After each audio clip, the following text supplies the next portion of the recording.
நாம் தொடர்ந்து கர்த்தருடைய வார்த்தைக்கு நேராக நாம் கடன் செல்லலாம்.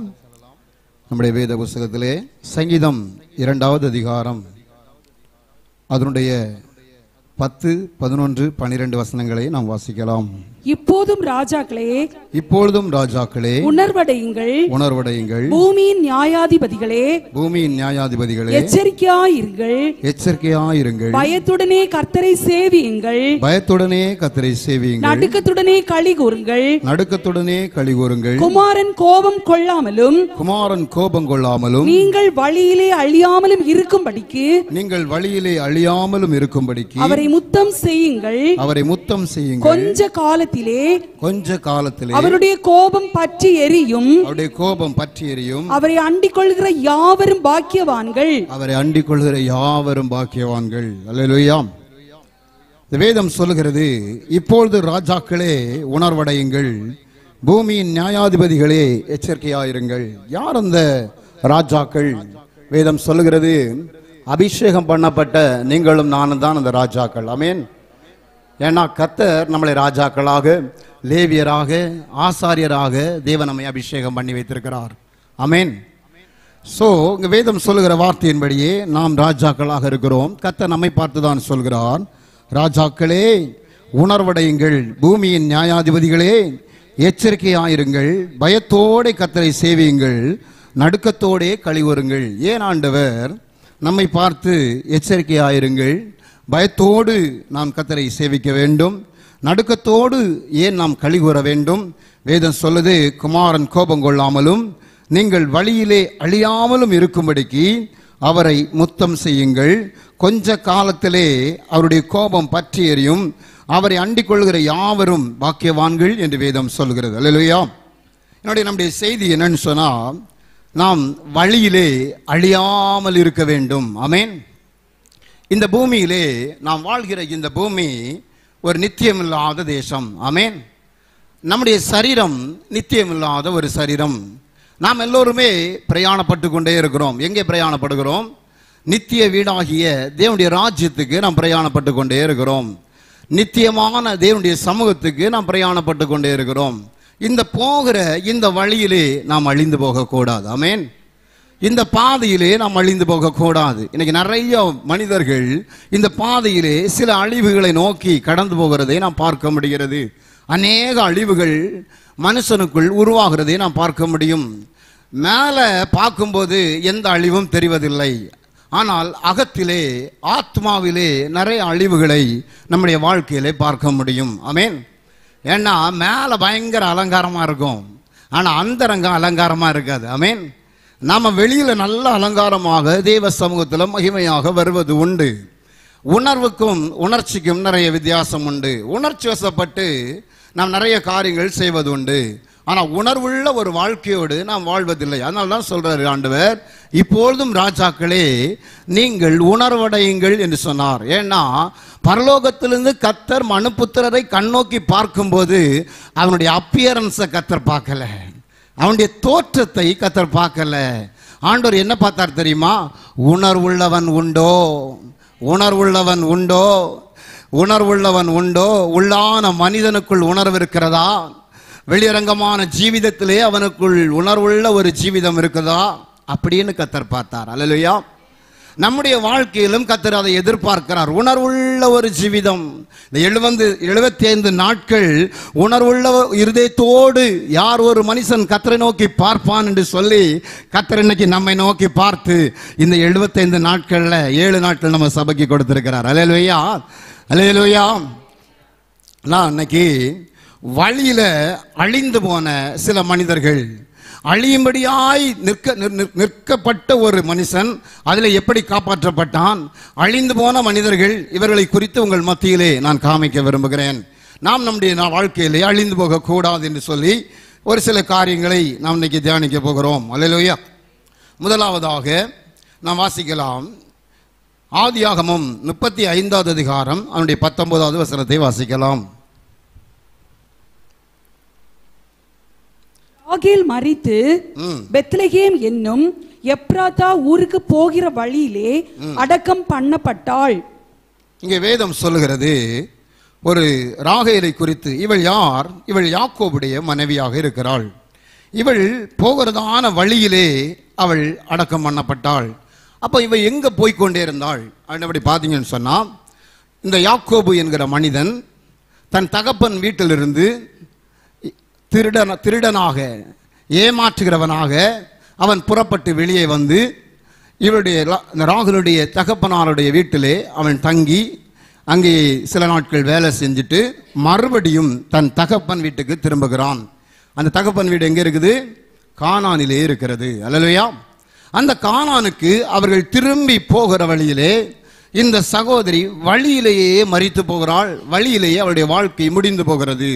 ஒரு மனுஷனுடைய வாழ்க்கை இந்த பூமியிலே தொடக்கம் அற்பமாக இருக்கலாம், ஆனால் முடிவானது சம்பூர்ணமாக இருக்க வேண்டும். ஆமென். முடிவு பூரணமாக இருக்க வேண்டும். இந்த உலகத்தில் முடிவுங்கிறது சரித்திரமாக இருக்க வேண்டும் என்று சொல்லி உலக மனுஷர்கள் சொல்றாங்க. நம்ம வாழ்க்கையில மிக முக்கியமானது தொடக்கம். ஒரு வேளை நம்ம எங்க வேணாலும் பிறந்திருக்கலாம், ஒரு வேளை ஏழையாக பிறந்திருக்கலாம், எளியவர்களாக பிறந்திருக்கலாம், ஒன்றுமில்லாதவர்களாக பிறந்திருக்கலாம். ஆனால் முடிவில் தேவ ஆசீர்வாதத்தோடு நிறைவுள்ளவர்களாக சமாதானத்தோடு நாம் மரிக்க வேண்டியது அவசியம். அல்லேலூயா.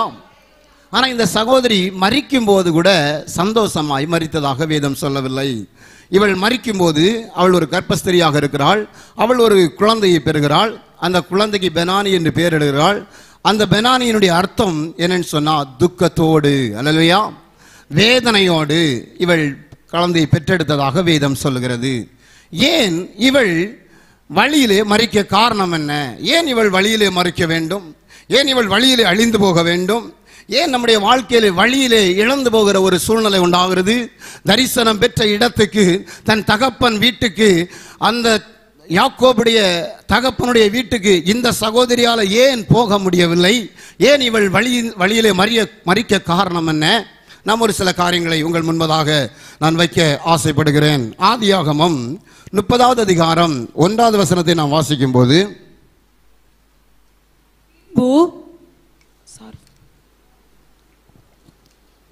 ராகேல் தான் யாக்கோபுக்கு பிள்ளைகளை பெறாததை கண்டு தன் சகோதரின் மேல் பொறாமை கொண்டு யாக்கோபை நோக்கி, எனக்கு பிள்ளை கொடும், இல்லாவிட்டால் நான் சாகிறேன் என்றாள்.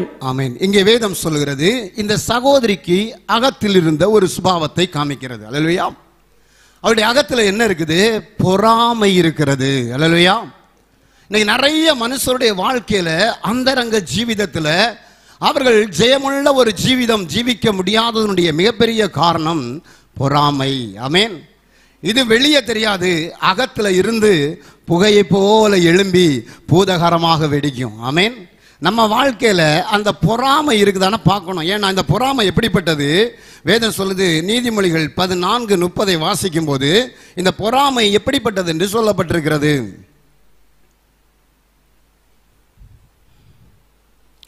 நீதிமொழிகள் 14. சொஸ்தமெனும் உடலுக்கு ஜீவன், பொறாமையோ எலும்பு உருக்கி. பொறாமையோ எலும்பு உருக்கி. ஆமென். எத்தனை பேருடைய வாழ்க்கையில் இருக்கு பொறாமை? எனக்குள்ள பொறாமை இல்லைன்னு சொன்னா இந்த உலகத்தில் யாரும் இல்லாமல் இருக்க வாய்ப்பு இல்லை. எப்போ பொறாமை நம்ம விட்டது போகணும்னா, எப்போ ரட்சகரை அறிகிறோமோ அப்போ பொறாமை போயிருக்கணும். எப்போ ஞானசானம் பெற்றோமோ அப்போ அது முழுவதுமாய் கழுவப்பட்டிருக்கணும். அதுலேயும் முடியலைன்னா தேவ அபிஷேகம் பண்ணப்படும் போது அந்த அபிஷேகம் உங்களுடைய பொறாமையை சுட்டி எரித்திருக்கணும். அல்லேலூயா. ஆனால் இன்னும் எனக்கு பொறாமை போகலை, ஆனால் அபிஷேகம் பண்ணப்பட்டவனுக்குள்ளேயும் பொறாமை இருந்திருக்கு. நீங்கள் பார்த்தீங்கன்னா 1 சாமுவேல் 18வது அதிகாரத்தில் நீங்கள் வாசிக்கும் போது அபிஷேகம் பண்ணப்பட்ட ராஜ சிங்காசனத்திலே உட்கார்ந்திருக்கிறான் சவுல். அங்கே 15வது அதிகாரத்திலே ஒரு மிகப்பெரிய யுத்தம் நடக்கிறது, ஒரு பிரச்சனை நடக்கிறது. கோலியாத், ஒரே ஒரு கோலியாத்தையும் அவனுடைய படை வீரர்களையும் கண்டு அபிஷேகம் பண்ணப்பட்ட ஒரு ராஜா பயந்து நடுங்கியிருக்கிறான். அவனுடைய சேனையும் பயந்து நடுங்குகிறது. ஒரு அபிஷேகம் பண்ணப்பட்டவன் எந்த சத்ருவையும் கண்டு முதலாவது பயப்படக்கூடாது. ஆமென். ஏன்னா அந்த அபிஷேகம் யாரால் தரப்பட்டது, அந்த அபிஷேகம் எப்படிப்பட்டது என்பதை அபிஷேகம் பண்ணப்பட்டவர்கள் உணர்ந்து வாழ வேண்டியது மிக மிக அவசியம்.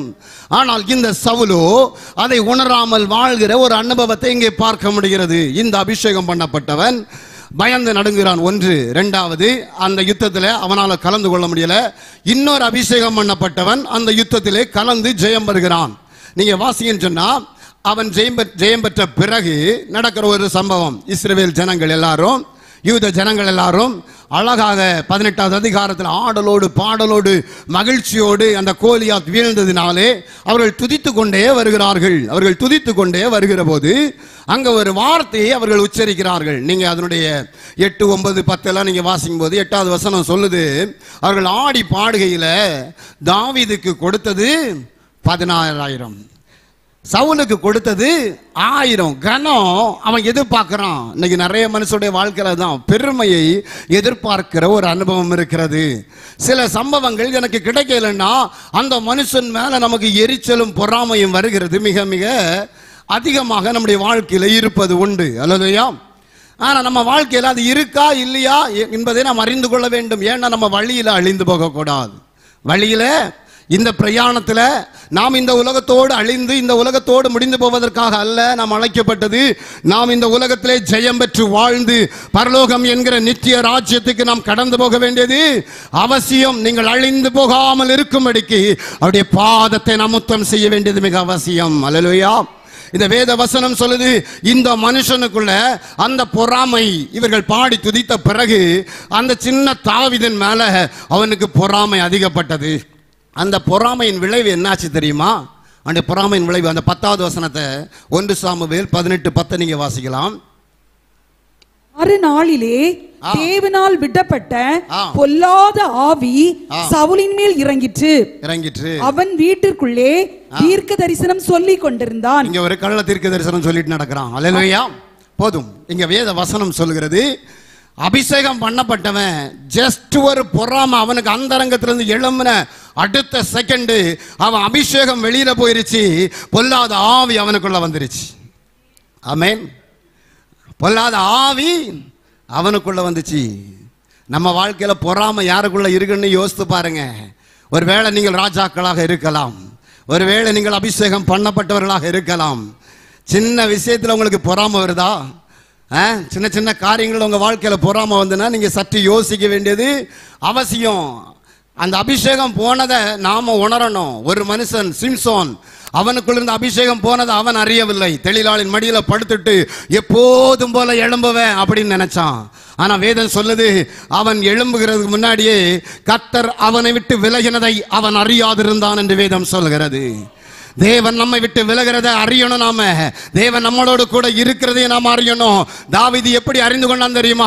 இந்த ஆயுதங்கள் எனக்கு தேவையில்லை, இந்த கேடகங்கள் எனக்கு தேவையில்லை, ஆனா எனக்குள்ள இருக்கிற ஒரு அபிஷேகம் உண்டு.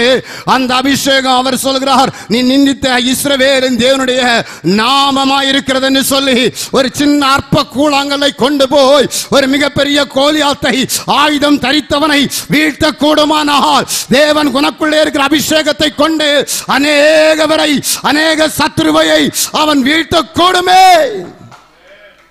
அல்லேலூயா. ஒரு சின்ன பையன் அபிஷேகம் பண்ணப்பட்டவன் ஆயுதம் தரித்தவனை வீழ்த்த கூடுமானால், சின்ன அபிஷேகம் உனக்குள்ளும் எனக்குள்ளும் இருக்குமானால் நாம் எப்படிப்பட்ட ஜெயமெல்லாம் பெற முடியும்? இவனுக்குள்ள வந்த பொறாம இவன் அபிஷேகத்தையே நஷ்டமாக்கிருச்சு. இவன் அபிஷேகத்தையே நஷ்டமாக்கிருச்சு. அல்லேலூயா. இந்த ராகேலுக்குள்ளே பொறாமை இருந்தது. ஆமென். அடுத்தது இந்த ராகேலுக்குள்ள இருந்த கேரக்டர் என்ன வாசிக்கலாம். ஆதியாகமம் 29:17-18 ஃபர்ஸ்ட் வாசிக்கலாம். லேயாளுடைய கண்கள் கூச்ச பார்வையாய் இருந்தது, ராகேலோ ரூபவதியும் பார்வைக்கு அழகானவளுமாய் இருந்தாள். போதும் போதும். அல்லேலூயா. இங்க வேதம் சொல்லுது, 2 சகோதரிகள், ஒருவர் மூத்தவள், இன்னொரு இளையவள். இவளுக்குள்ள அழகும் ரூபமும் இருந்தது. ஆமென். அழகு நல்லது. ஆமென். பிறப்பால் அழகாயிருப்பது மிக நல்லது. அழகு வேற, அழகு படுத்துவது வேற. சுத்தமா இருப்பது வேற, அழகு படுத்துவது மேக்கப் பண்றது வேற. ஆமென். இன்னைக்கு நமக்கு நிறைய மேக்கப் இருக்கு. பொதுவா நம்ம மேரேஜ் பண்ண போனா எப்படி மூத்தவளை கல்யாணம் பண்ணுவோம். இவன் இளையன் மேல ஆசைப்படுறான்னு சொன்னா அவள் அழகு இவனை இச்சிக்கிற விதமாக இருந்திருக்கிறது. அல்லேலூயா. அவள் தன்னை அலங்கரிக்கிற ஒரு சுபாவம் வைத்திருக்கிறதாக நான் இங்கே பார்க்கிறேன். அவள் அழகை காமிக்கிறதாக நான் பார்க்கிறேன். நீங்க பாருங்க, நம்ம வாழ்க்கையில அழகு நல்லது. அழகா இருப்பது தவறல்ல, ஆனா நம்மளை இச்சிக்கத்தக்க அழகுபடுத்துவது தவறு. ஆமென். ஏன்னா பைபிள் சொல்லுது, இச்சையோடு பார்க்கிற எவனும் அவளோடு விபச்சாரம் செய்தாயிற்று. இன்னைக்கு நிறைய நம்முடைய வாழ்க்கையில, ஒரு கிறிஸ்தவருடைய வாழ்க்கையில நம்ம அழகை என்னைக்குமே மேன்மைப்படுத்த விரும்பக்கூடாது. நம்ம வயசா இருக்கலாம், நம்ம முடி நரைக்கலாம், நோ ப்ராப்ளம். இந்த அழகு படுத்துறதுனால நமக்கு எந்த ஒரு பிரயோஜனமும் ஆக போகிறது இல்லை. நம்ம அழகை தேவன் நமக்கு கொடுத்திருக்கிறார். நாம எங்க அலங்காரமா இருக்கணும் தெரியுமா? கர்த்தருடைய கையில் அலங்காரமா இருக்கணும், ராஜாவின் கரத்தில் அலங்காரம். பைபிள் சொல்லுது, நீ கர்த்தருடைய கையில் அலங்காரமான கிரீடமும் உன் தேவனுடைய கரத்தில் நீ ராஜ முடியுமாயிருப்பாய். ஆமென். நாம கர்த்தரிய அழகுல பிரியப்படணும். ஆமென். ராஜா என் அழகுல பிரியப்படணும். அந்த அழகு என்னது? வேதம் சொல்கிறது நற்குணங்கள் அழகு என்று வேதம் சொல்கிறது. ஆமென். நமக்குள்ளிருந்து வெளிப்படுகிற நற்குணங்களே அழகு. ஒரு சகோதரி அழகா தன்னை அழகுபடுத்திட்டு வர்றா, அபிஷேகம் பண்ணப்பட்டவனுக்கு முன்னாடி. நீங்க பைபிள்ல வாசிங்கன்னா எசபேலை குறித்து வேதம் சொல்லுகிறது. நீங்க 2 ராஜாக்கள் 9:30 நீங்கள் வாசித்தால், அங்கே எசபேல் யெகூ என்கிற அபிஷேகம் பண்ணப்பட்டவன் ஓடி வருகிறான். அவனுக்கு முன்னாடி தன்னை அழகுபடுத்தி வருகிறதை நாம் பார்க்க முடியும். யெகூ இஸ்ரவேலுக்கு வந்தான். அதை யேசபேல் கேட்டபோது தன் கண்களுக்கு மையிட்டு தன் தலையை சிங்காரித்துக் கொண்டு ஜன்னல் வழியா எட்டி பார்த்து, அல்லேலூயா, எப்படி வருறா? இந்த அபிஷேகம் பண்ணப்பட்டவன் என் அழகுல விழுந்துருவான்னு நினைச்சிட்டா. ஆமென். அதுக்கு அழகா மையிட்டா, அழகா சாயம் பூசினா. இன்னைக்கு நிறைய பேர் சாயம் பூசுவோம். எல்லாரும் நம்மளை பார்க்கணும், நல்ல வஸ்திரங்கள் நல்லது. அல்லேலூயா. நமக்கு அழகா கர்த்தர் இயற்கையாக கொடுத்திருக்கிறார். ஆமென். அதையும் தாண்டி நமக்கு இன்னொரு அழகு தேவையில்லை. கண்ணாடிக்கு முன்னாடி 10 மணி நேரம் நிற்க வேண்டிய அவசியம் கிடையாது. அல்லேலூயா. எங்க பிரச்சனையா இருக்கா, அங்க பிரச்சனையா இருக்கா? அதான் சொன்ன முதல்ல, சுத்தமா இருப்பது வேற. ஆமென்.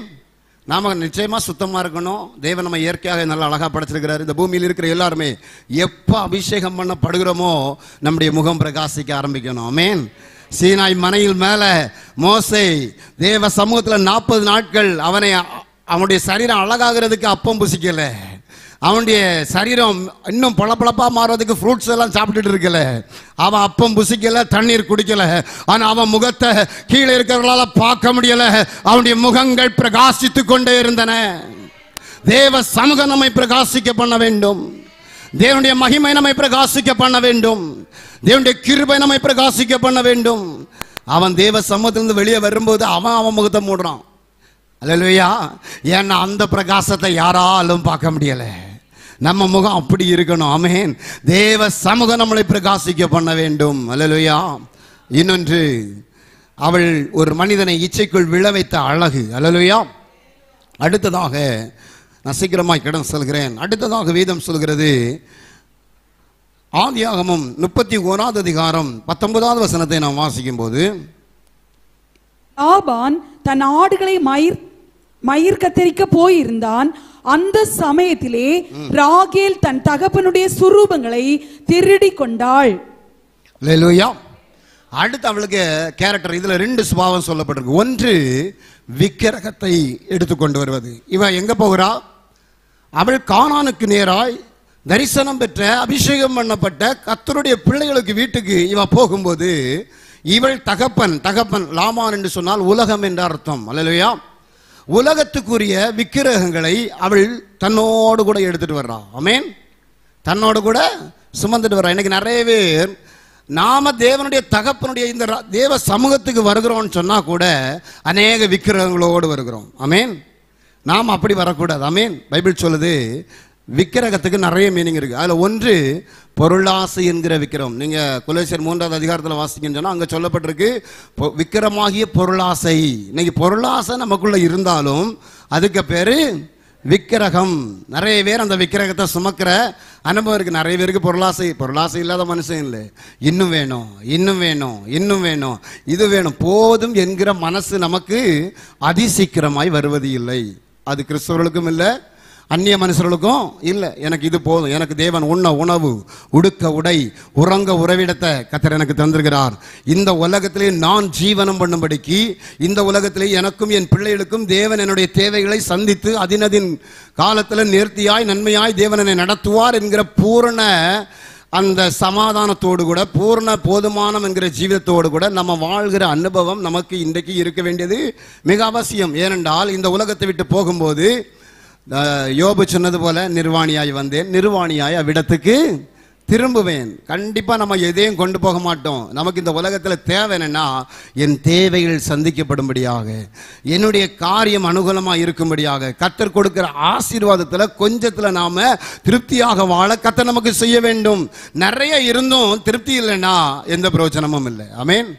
நிறைய இருந்தும் திருப்தி இல்லைன்னா எந்த பிரயோஜனம் இல்லை. நிறைய பேர் நிறைய சம்பாதிக்கிறாங்க, ஆனால் திருப்தியே இல்லையே. நிறைய வச்சிருக்கிறாங்க, திருப்தி இல்லை. ஆனால் முடிவில் அதை வச்சு வாழலான்னு சொன்னாலும் சமாதானம் இல்லை. அநேகருடைய பணங்கள் ஒரு பக்கம் சேர்க்கப்படுகிறது, இன்னொரு பக்கம் அந்நியருடைய வீட்டுக்கு அது கடந்து போகுது. பைபிள் சொல்லுது, உன்னுடைய பிரயாசம் அந்நியர்கள் வீட்டுக்கு போகக்கூடாது. உன் செல்வத்தை உன் செல்வத்தினால் அந்நியர்கள் திருப்தி அடையக்கூடாது. எங்கே சொல்லப்பட்டிருக்கு? நீதிமொழிகள் 5வது அதிகாரத்தில் நீங்கள் வாசித்தால் அங்கே சொல்லப்பட்டிருக்கிறது. நீதிமொழிகள் 5:10 வாசிங்க. அந்நியர் உன் செல்வத்தினால் திருப்தி அடைவார்கள், அந்நியர் உன் செல்வத்தினால் திருப்தி அடைவார்கள், உன் பிரயாசத்தின் பலன் புறத்தியாருடைய வீட்டில் சேரும். போதும். அல்லேலூயா. நீங்க நிறைய பேருக்கு பணம் அப்படிதான் இருக்குது. இள வயதுல பயங்கரமா ஓடி ஓடி சம்பாதிக்கிறாங்க, முதிர் வயதுல மருத்துவமனையின் மூலமாய் அது அந்நியர் வீட்டுக்கு போகுது, வட்டியின் மூலமாய் அது அந்நியர் வீட்டுக்கு போகுது. நிறைய பேர் அப்படியே பணம் அப்படி போகுது. நாம் எப்படின்னா, நம்ம பணம் திக்கற்றவர்கள் வீட்டுக்கு போகலாம், விதவைகளுடைய வீட்டுக்கு போகலாம், ஏழைகளுடைய வீட்டுக்கு போகலாம். ஆனால் தேவையில்லாத இடங்களுக்கு நம்முடைய பணம், நம்முடைய செல்வம் போகக்கூடாது. ஏன்னா நாம ரத்தம் சிந்தி வேர்வை சிந்தி சம்பாதிக்கிறவைகள். தேவனுடைய ஆசீர்வாதம் நமக்கு திருப்தியை கொடுக்க வேண்டும், சமாதானத்தை கொடுக்க வேண்டும், ஆசீர்வாதத்தை கொடுக்க வேண்டும். நாம் முதிர் வயதிலும் கனி தந்து பசுமையும் புஷ்டியுமாக தேவ சமூகத்தில் ஆசீர்வாதமாக இருக்க வேண்டியது அவசியம். அல்லேலூயா. நீதிமகான் ஒரு அப்ப துணிக்கைக்கும் இறந்து தெரியாதபடிக்கு தேவன் நம்மை சரியான பாதையில மேன்மையாக வைக்க வேண்டியது அவசியம். அல்லேலூயா. கர்த்தர் தாமே நம்மை ஆசீர்வதிப்பாராக, அந்த பாதையினூடாக தேவன் வழி நடத்துவாராக. அல்லேலூயா. வேதம் சொல்லுது, ஒரு பெண் என்னைக்குமே தாம் வீட்டை விட்டு திருமணம் பண்ணியாச்சுனாலே அவள் தகப்பன் வீட்டை மறக்கணுமா. வேதம் சொல்லுது, நீங்க சங்கீதம் 45:10 சொல்லுது, குமாரத்தியை கேள், உன் தகப்பன் வீட்டை மறந்து விடு. வாசிக்க வேண்டாம், அங்க சொல்லப்பட்டிருக்கு. நாம தகப்பன் வீட்டை மறக்கணும். ஆனா இவன் என்ன செய்யறா? தகப்பன் வீட்டில் இருக்கிறத தூக்கிட்டு வர்றா. ஆமென். தகப்பன் வீட்டில் இருக்கிறத தூக்கிட்டு வரா. இன்னைக்கு நாமளும் நிறைய பேர் தகப்பன் வீட்டில் இருக்கிறத சுரண்டுறோம். கல்யாணத்துக்கு பிறகும் கொண்டா, இன்னும் கொண்டா, இன்னும் வாங்கிட்டு வா அப்படின்னாலாம் நிறைய சொல்லுவோம். ஸோ தகப்பன் வீட்டில் இருக்கிறது நமக்கு தேவையில்லை. நமக்கு ஒரு தகப்பன் வீடு உண்டு, அந்த தகப்பன் வீட்டில் நிறைய உண்டு. அந்த வீட்டை நோக்கி நாம் பிரயாணம் பண்ண வேண்டியது அவசியம். அடுத்தது வேதம் சொல்லுது, அவள் திருடுகிறவளாக இருந்தா. ஆமென். அதை திருடுகிற ஒரு சுபாவம். அந்த சுபாவம் என்ன செய்யுது? இன்னைக்கு திருடுகிற அனுபவம் நம்ம வாழ்க்கையில் இருந்துன்னு வச்சுக்கோங்களேன், பரலோகத்துக்கே போக முடியாது. பைபிள் சொல்லுது, நான் சொல்லலை. 1 கொரிந்தியர் 6:10 நீங்க வாசிங்கன்னு சொன்னா அங்க சொல்லப்பட்டிருக்குது, திருடுகிறவன் பரலோக ராஜ்யத்துக்கு போக முடியாதாம். ஒருக்க வாசிங்க. திருடரும் பொருளாசைக்காரரும் வெறியரும் உதாசீனரும் கொள்ளைக்காரரும் தேவனுடைய ராஜ்யத்தை சுதந்தரிப்பது இல்லை. அல்லேலூயா. இவங்க எல்லாம் தேவனுடைய ராஜ்யத்துல சுதந்தரிக்க மாட்டாங்க. இன்னைக்கு நாம திருடுகிற நிறைய அனுபவம் இருக்கு. என்னென்ன திருடுவோங்கிறது பொருள் மட்டும் கிடையாது. ஆமென். பொருள் மட்டும் திருடுறதல்ல, நிறைய திருட்டு இருக்கு நம்ம வாழ்க்கையில. தேவனுடைய சமூகத்தை நாம் திருடுவோம். அதிகாலையில் நாம எழும்பலன்னு வச்சுக்கோங்களேன், தேவனை தேடலன்னு வச்சுக்கோங்களேன், அந்த நேரத்தை நாம் திருடிடுறோம். ஆமென். இப்படி உபவாசத்தை திருடுறோம். அந்த நேரம் தான் நல்லா சாப்பிட்டு பிரியாணி அப்போ தான் நல்லா மணக்கும். அந்த நேரத்தை நாம் திருடிடுவோம். இப்படி நிறைய திருட்டு இருக்குது. நான் அதெல்லாம் ஃபுல்லாக கொண்டு போக விரும்பலை. அல்லேலூயா. நாம் திருடனாக இருக்கக்கூடாது. இன்னைக்கு கூட இந்த உபவாச கூடுகை இங்கே வச்சுருக்குன்னா, இந்த நாளை திருடிட்டு நம்ம எங்கேயாவது போயிட்டு இருந்தோம்னா அதுக்கு பேர் திருட்டு. ஆமென். இப்படி நிறைய திருட்டு நம்ம வாழ்க்கையில், திருடன் கினி திருடாமல் அப்படின்னு எபேசியரில் சொல்லப்பட்டிருக்கு. அல்லேலூயா. நாம் திருடுகிற அனுபவம் இருக்கக்கூடாது. அடுத்த வீட்டு இருந்த சுபாவம் என்னது? அவள் தன் தகப்பனிடத்திலே பொய் சொல்கிறாள். தகப்பனிடத்துல பொய் சொல்றா. என்ன கொண்டு வந்தது பெரிய விஷயம். தகப்பன் தேடிட்டு வரான், ஏன் என்னுடையதை எனக்கு கொடுத்துரு அப்படிங்கிற. நீ தான் வாக்குத்தத்தம் பண்ணப்பட்ட தரிசனம் பெற்ற, அங்க நீ கிளம்பி போற இல்லையா, அதுக்கப்புறம் உனக்கு எதுக்கு என்னுடையது, நீ எங்கிட்ட எனக்கூட தா அப்படின்னு சொல்லி தேடி வந்தா, இவ மிகப்பெரிய பொய்ய சொல்லி அவளுடைய மறைவிடத்திலே அவள் தக்க வைக்கிறாள். அல்லேலூயா. நிறைய பேர் அப்படிதான். ஒரு காரியத்தை ஒரு பரிசுத்தவான் வந்து கேட்டா நிறைய பொய் சொல்றோம் இல்லையா. பொய் சொல்றவர்கள் எல்லாரும் இரண்டாம் மரணமாகிய அக்கினிக்கு போவார்கள் என்று வேதம் சொல்கிறது. நம்ம நிறைய பொய் சொல்லுவோம். நிறைய பொய்ங்கிறது சர்வ சாதாரணமாக வரும். இந்த பொய்யே நம்மை ஆளுகை செய்யும். அடுத்த பொய் சொல்லாமலே இருக்க முடியாத அளவுக்கு ஒரு பொய் சொன்னால் 10 பொய் சொல்ல வேண்டிய சூழ்நிலைகளை பிசாசே நமக்கு கொண்டு தருவான். ஆமேன். நிறைய பேர் பொய் சொல்லுவோம். இவள் பொய் சொன்னாள். எல்லா பொய்யும் சொல்லி எல்லா காரியத்தையும் செஞ்சுட்டு அவள் போயிடலான்னு நினைச்சா போற வழியிலேயே அவள் வாழ்க்கை முடிந்து போனது. அல்லேலூயா.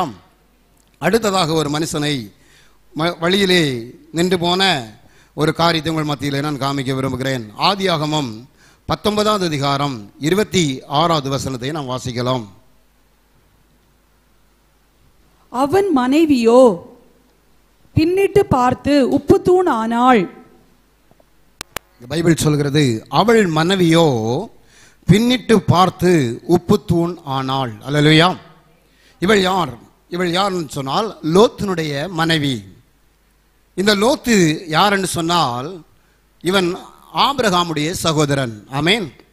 இவர்கள் ஒரு கூட்டமாக ஒரு தேசத்திலே வாசம் பண்ணி கொண்டிருக்கும் போது கர்த்தர் ஆபிரகாமுக்கு தரிசனமாகி அவர் சொல்றாரு, அவருக்கு தரிசனமாகி சொல்றாரு, நீ நான் காண்பிக்கும் தேசத்துக்கு நீ புறப்பட்டு போ, உன் ஜனத்தையும் உன் சொந்த பந்தங்களையும் எல்லாத்தையும் விட்டுட்டு நீ நான் காண்பிக்கும் தேசத்துக்கு புறப்பட்டு போ அப்படி சொல்லும்போது தரிசனம் பெற்றவன் அவன் கிளம்பி போகும்போது அவனோட கூட ஒட்டிட்டு வந்தவன் தான் யாரு? இந்த லோத்.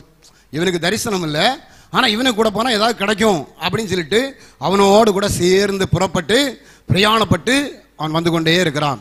வந்து கொண்டே இருக்கும்போது ஒரு இடத்துல அவனுடைய மந்தை மேய்ப்பருக்கும் லோத்துடைய மந்தை மேய்ப்பருக்கும் ஆபிரகாமுடைய மந்தை மேய்ப்பருக்கும் ஒரு பெரிய சின்ன பிரச்சனை. அந்த பிரச்சனையில ஆபிரகாம் சொல்றாரு, நீ வலது பக்கம் போனா நான் இடது பக்கம் போறேன், நீ இடது பக்கம் போனா நான் வலது பக்கம் போறேன். அப்போ இந்த லோத்து என்ன செஞ்சிருக்கணும்? தரிசனம் எனக்கு கிடைக்கல, அழைப்பு எனக்கு கிடைக்கல, ஆனா நான் என்ன செய்யணும்?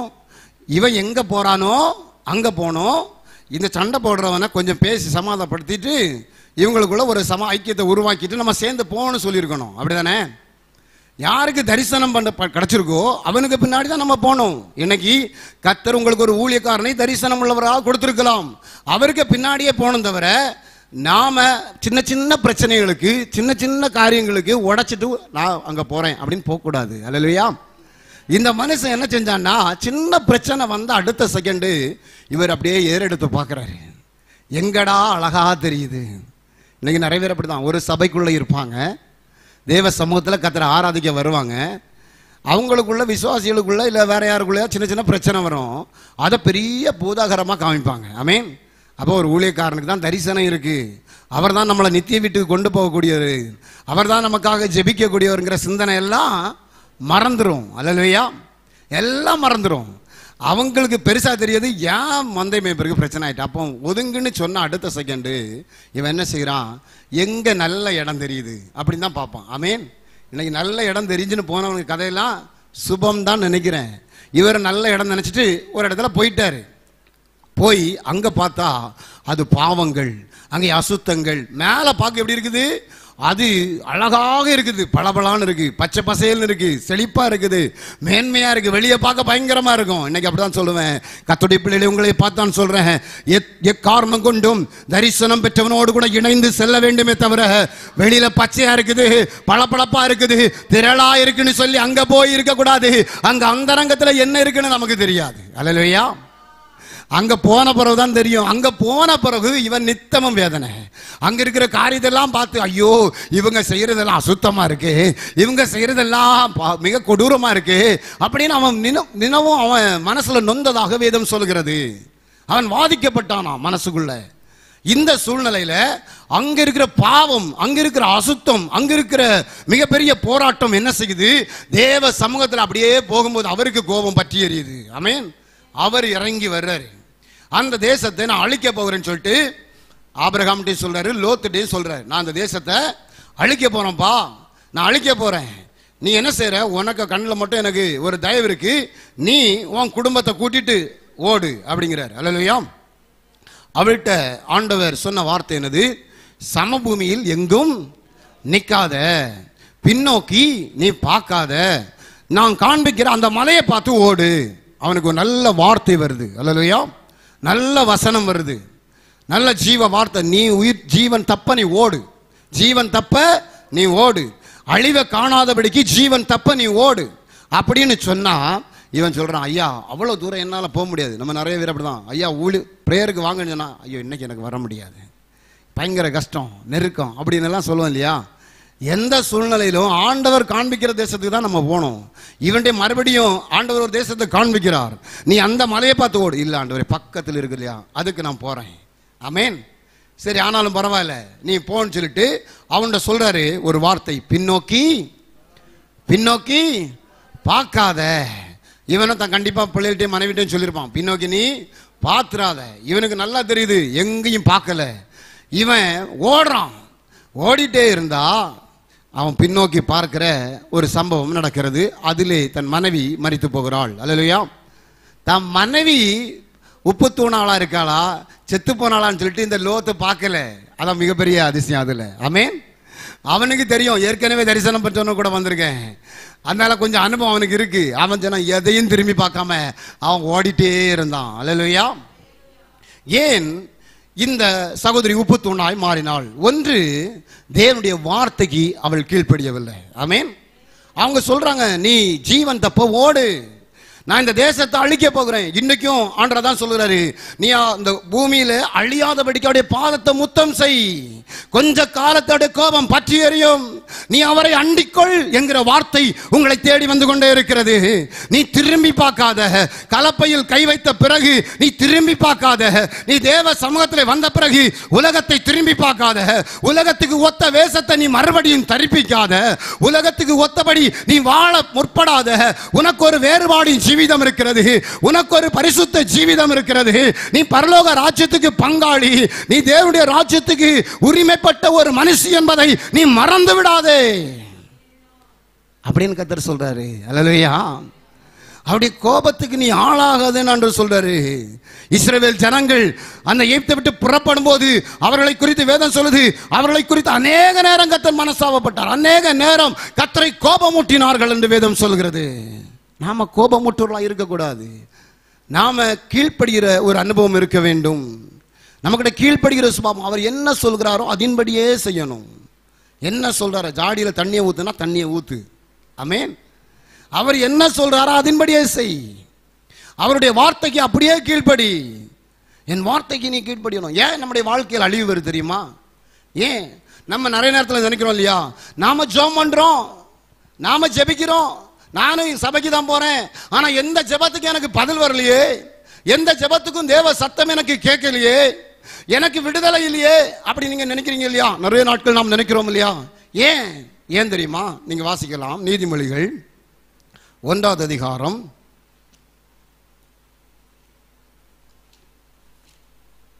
23 முதல் வாசிக்கலாம் கடைசி வரைக்கும். என் கடிந்து கொள்ளுதலுக்கு திரும்புங்கள், என் கடிந்து கொள்ளுதலுக்கு திரும்புங்கள், இதோ இதோ என் ஆவியை உங்களுக்கு அருளுவேன், என் வார்த்தைகளை உங்களுக்கு தெரிவிப்பேன். நான் கூப்பிட்டும் நீங்கள் கேட்க மாட்டோம் என்கிறீர்கள், நான் என் கையை நீட்டியும் கவனிக்கிறவன் ஒருவனும் இல்லை. என் ஆலோசனையை எல்லாம் நீங்கள் தள்ளி என் கடிந்து கொள்ளுதலை வெறுத்தீர்கள். ஆகையால் நானும் உங்கள் ஆபத்து காலத்தில் நகைத்து நீங்கள் பயப்படும் காரியம் வரும்போது ஆகடியம் பண்ணுவேன். நீங்கள் பயப்படும் காரியம் புசல் போல் வரும்போதும் ஆபத்து சூறாவளி போல் உங்களுக்கு நேரிடும் போதும் நெருக்கமும் இடுக்கணும் உங்கள் மேல் வரும்போதும் ஆகடியம் பண்ணுவேன். அப்பொழுது அவர்கள் என்னை நோக்கி கூப்பிடுவார்கள், நான் மறு உத்தரவு கொடுக்க மாட்டேன். அவர்கள் அதிகாலையிலே என்னை தேடுவார்கள், என்னை காண மாட்டார்கள். அவர்கள் அறிவை வெறுத்தார்கள், கர்த்தருக்கு பயப்படுதலை தெரிந்து கொள்ளாமற் போனார்கள். என் ஆலோசனையை அவர்கள் விரும்பவில்லை, என் கடிந்து கொள்வதையெல்லாம் அசட்டை பண்ணினார்கள். ஆகையால் அவர்கள் தங்கள் வழியின் பலனை புசிப்பார்கள், தங்கள் யோசனைகளினால் திருப்தி அடைவார்கள். போதும். அல்லேலூயா. இங்கே அழகா சொல்லப்பட்டிருக்கு, அவர்கள் ஆணுடைய சத்தத்தை கேட்க மாட்டேங்கிறாங்க. கடிந்து கொள்ளுதல். இன்னைக்கு எத்தனை பேருக்கு சத்தியம் பிடிக்கும்? சத்தியம் பிடிக்காது. ஆசீர்வாதம் ரொம்ப பிடிக்கும். நீ கர்த்தர் உன்னை மேன்மையாக வைப்பார் ரொம்ப பிடிக்கும். எல்லாருக்கும் ஆசீர்வாதம் சொன்னா பயங்கரமா பிடிக்கும். ஆனா சத்தியத்தை சொல்லும்போது யாருக்கும்? சத்தியத்தை சொன்னதுனாலே சத்ருவானேன். இங்க பைபிள் சொல்லுது, நிறைய பேர் நம்ம கிறிஸ்தவர்கள், நம்ம ஆவிக்குரியவர்கள், ஆனா நம்முடைய வாழ்க்கையில ஏன் கஷ்டங்கள், நெருக்கங்கள், பாடுகள், உபத்திரவங்கள், வேதனைகள்? நாம எப்ப ஆண்டவரை கூப்பிட்டாலும் உடனே பதில் வரல, என் ஜெபம் திரும்ப என் மடியிலே வருகிறது அப்படின்னு எல்லாம் நம்ம நினைக்கிறோம் இல்லையா? வானத்துக்கு மேல நம்ம ஜெபம் போகல. எத்தனையோ ஜெபங்கள் பண்ணி பார்க்கிறோம், எந்த ஒரு காரியமும் நமக்கு நடக்கலையே. ஆண்டவரே சொல்றாரு, நீ ஆபத்து காலத்தில் என்னை கூப்பிடும் போது ஆகடியம் பண்ணுவேன். அந்த வசனத்தை அழகா சொல்ல பாருங்க. நீங்கள் பயப்படும் காரியம் பூசல் போல் வரும்போதும் ஆபத்து சூறாவளியை போல் உங்களுக்கு நேரிடும் போதும் நெருக்கமும் இடுக்கணும் உங்கள் மேல் வரும்போதும் ஆகடியம் பண்ணுவேன். அல்லேலூயா. கர்த்தர் அப்படியே நக்கலா பாப்பாரு. உனக்கு தேவைக்கு மட்டும் நீ என்ன கூப்பிடுவியா? உன் தேவை மட்டும் நீ என்ன கூப்பிடுவ. உனக்கு தேவை வந்தா இயேசுவே அப்பா சோத்திரம் அப்படின்னு. தேவை முடிஞ்சா உம்மளை பார்த்ததெல்லாம் போதும். அல்லேலூயா. அப்படிதான் நம்ம வாழ்க்கை. ஆனா ஆண்டவர் சொல்றார், ஆகடிகம் பண்ணுவாராம். அதனால ஆண்டவர் அந்த வசனங்களை சொல்றார் பாருங்க. அவர் சொல்றார், ஆகையால் அவர்கள் தங்கள் வழியின் பலனை புசிப்பார்கள். என்ன வழியில போறீங்களோ அந்த வழியின் பலன் உங்களுக்கு கிடைக்கும், அதை அனுபவிப்பீங்க அப்படின்னு கர்த்தர் சொல்றார். இதை சொல்லும்போது உங்களுக்கு கஷ்டமா தான் இருக்கும், வேற வழி இல்லை. வேத வசனத்தை நம்ம சொல்லிதான் ஆகணும். உங்க வழியின் பலனை நாம் புசிப்போம். பைபிள் சொல்லுது, தங்கள் யோசனையினால் திருப்தி அடைவார்கள். நீங்க எதை யோசிக்கிறீங்களோ அதுல உங்களுக்கு நல்ல திருப்தி கிடைக்கும். ஆமென். அந்த கஷ்டத்துல ஒரு நல்ல திருப்தி இருக்கு. திருப்தியில பலசு இருக்கு, நிறைய விஷயம் இருக்கு, அதுல ஒரு திருப்தி இருக்கு. ஆமென். பைபிள் சொல்லுது, அவர் சொல்றார், பேதைகளின் மாறுபாடு அவர்களை கொல்லும், மூடரின் நிர்விசாரம் அவர்களை அழிக்கும். ஏன் நிர்விசாரம்? அசட்டை தன்மை. எத்தனையோ கர்த்தருடைய விஷயத்துல எல்லாம் நிர்விசாரம் ஈஸியா இருக்கு இல்லையா? ஒரு பாஸ்டர் ஊழியக்காரர் உங்களை வருந்தி கூப்பிடும் போதெல்லாம் நிர்விசாரம், என்னை தேடி பயங்கரமா வச்சிருக்கீங்க இல்லையா? எத்தனையோ பேருக்கு நிர்விசாரம் இருக்கு தெரியுமா? எத்தனை தடவை கூப்பிட்டாலும் பார்த்துக்கலாம் பாஸ்டர், எனக்கு நேரம் இல்லை பாஸ்டர், எனக்கு டைம் இல்லை பாஸ்டர். நிர்விசாரம் நமக்கு பயங்கரமா இருக்கு இல்லையா? அந்த நிர்விசாரம் உங்களை அழிக்கும் அப்படின்னு பைபிள் சொல்லுது. நான் சொல்லல, உங்களை சபிக்கும்படியா நான் இங்கே வரவில்லை, உங்களை ஆசீர்வதிக்கும்படி தான் வந்தேன். அந்த ஆசீர்வாதத்தை பெற்றுக்கொள்கிற வழிமுறைகளை உங்களுக்கு காண்பிக்க விரும்புகிறேன். அல்லேலூயா. தேவ வசனம் அதுதான் சொல்லுகிறது. இவைகள் உங்களை அழிக்கும். பைபிள் சொல்லுது, கடைசி வசனம் சொல்லுது, எனக்கு செவி கொடுக்கிறவன் எவனோ அவன் விக்கினமின்றி வாசம் பண்ணி ஆபத்திற்கு பயப்படாமல் அமைதியாயிருப்பான். அல்லேலூயா. தேவ சத்தத்துக்கு நீ கீழ்ப்படிய வேண்டும். பின்னிட்டு பார்க்காதனா, பின்னிட்டு பார்க்காத. தேவன் காண்பிக்கிற தேசத்துக்கு நீ ஓடு. உலகத்துக்கு ஒத்த வேஷம் உனக்கு வரும். இன்னைக்கு ஆவிக்குரிய சபையில் இருப்போம், ஆனா போகிற இடம் எல்லா காரியத்துக்கும் பாரம்பரிய சபைக்கு போவோம். ஆமென். அதுதான் நமக்கு வேணும். உன் வழியின் பலனை புசிக்க நேரிடும். நீ ஆவிக்குரிய சபைக்கு வந்துட்டியா? எப்ப ரட்சிக்கப்படுற, எப்ப அபிஷேகம் பண்ணப்படுற, எப்ப ஞானஸ்நானம் பண்ணப்படுற, ஞானஸ்நானம் பண்ணப்படும் போது நீ தேவனோடு உடன்படிக்கை பண்ணுகிறாய். அந்த உடன்படிக்கை மீறுவது பாவம் என்று பைபிள் சொல்கிறது. நீ உடன்படிக்கை மீறிட்டு நீ எங்கே போகிறாய்? நீ மறுபடியும் உலகத்துக்கு இப்ப பின்னோக்கி பார்த்தேன்னு சொன்னா, பின்னோக்கி பார்த்தா என்ன நிலைமை தெரியுமா? நீங்க 2 பேதுரு 2வது அதிகாரம் 20வது வசனத்தை வாசிங்க.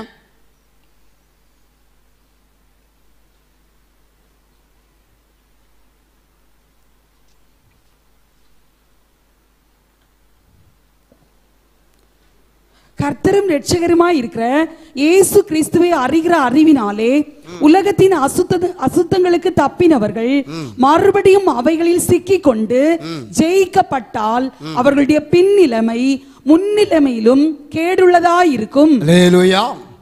வேதம் என்ன சொல்லுதுன்னா, நான் ரட்சிக்கப்பட்டுட்டேன், ஞானஸ்நானம் பெற்றுட்டேன், அபிஷேகம் பண்ணப்பட்டாச்சு தேவ சமூகத்தில். அதுக்கப்புறம் என்னன்னா, எப்போதுமே கர்த்தரை அறிகிற அறிவில் வளர்ந்துட்டு இருக்கிறேன். இயேசு யார், அவருடைய நன்மை என்னது, அவருடைய கிருபை என்னது, அவருடைய மகிமை என்னது.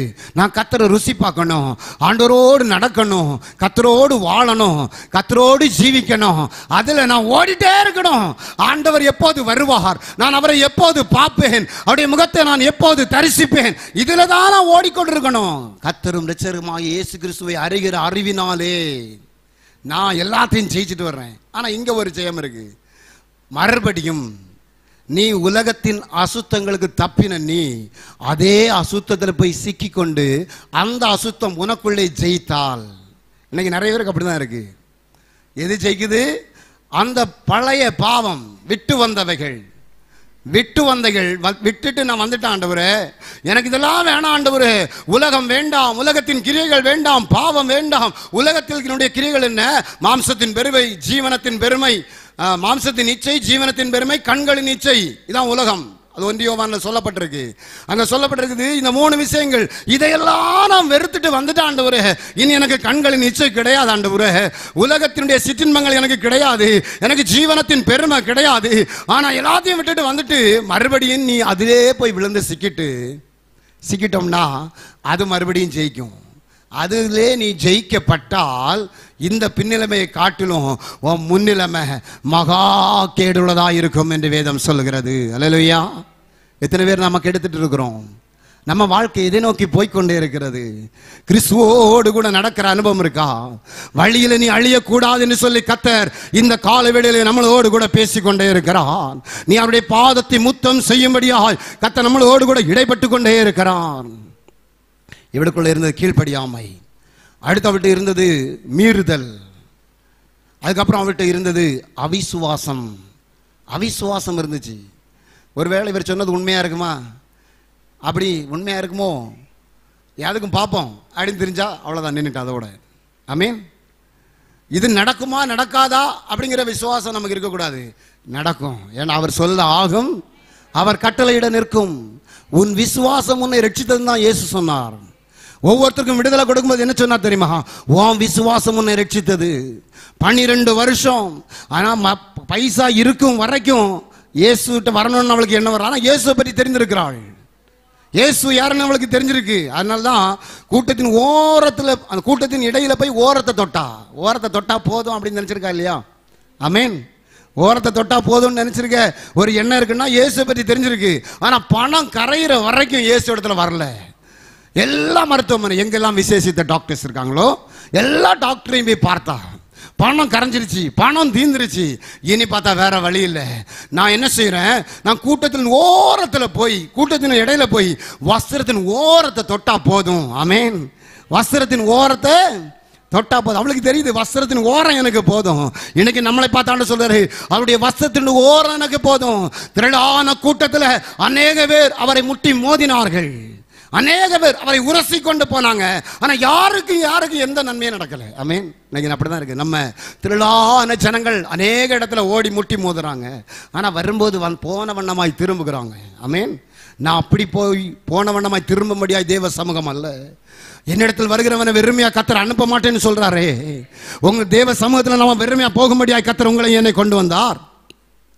இந்த இடத்தை விட்டு போகும்போது, இந்த ஜெபத்தை விட்டு போகும்போது நான் மிகப்பெரிய மகிமையோடு நான் போகணும். அதுக்கு பெருசா கர்த்தருடைய கரம்தான் வேணும்னு இல்லை, கரம்தான் வேணும். ஏன்னா அவருடைய உச்சன் தலை முதல் உள்ளம் கால் வரைக்கும் எல்லாவற்றுக்கும் உள்ள நன்மை இருக்குது. அவளுக்கு வஸ்திரத்தினுடைய ஓரம் போதுமானதா இருந்துச்சு. அந்த ஓரத்தை இயேசுட்டே போய் சொல்லலங்க. அந்த ஓரத்தை போய் தொட்ட அடுத்த செகண்ட் மருத்துவமனையால் கூடாதது, மருத்துவரால் கூடாதது, அவருடைய சொந்த பணத்தால் கூடாதது, ஒரு ஓரம் அவளை விடுதலையாக்க கூடுமானால் இந்த ஆலயம் முழுவதும் அவருடைய வஸ்திர தொங்கல் நிரம்பி இருக்கிறது. ஏன் அந்த ஓரம் இதுவரை உன்னை தொடவில்லை?